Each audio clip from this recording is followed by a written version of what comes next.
Hey, what's up, you beautiful people? Today we're diving into some big news from the Middle East.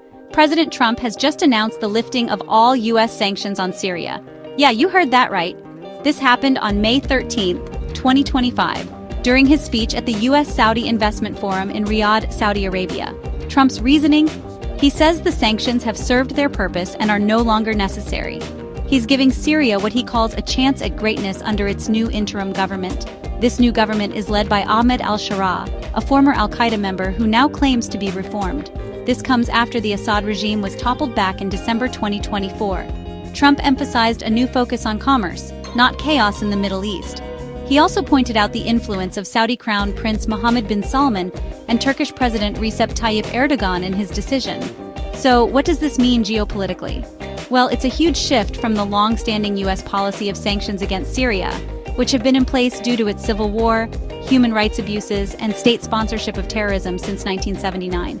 Regional support also played a big role here, with Saudi Arabia, Qatar, and the UAE pushing for the sanctions to be lifted. In fact, Saudi Arabia and Qatar have even committed to settling Syria's $15 million debt to the World Bank.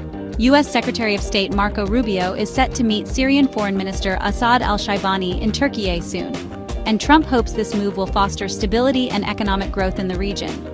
He expressed optimism for Saudi Arabia potentially joining the Abraham Accords as well.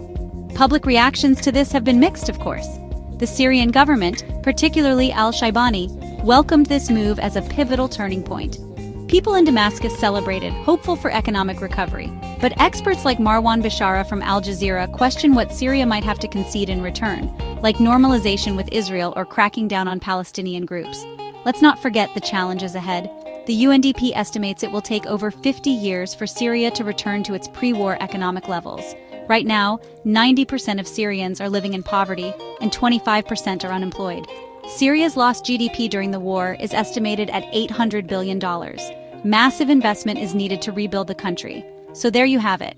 Trump's big play in the Middle East, lifting sanctions on Syria, is a game changer. But only time will tell how this will unfold. Stay tuned for more updates. And as always, let me know your thoughts in the comments below. Catch you later.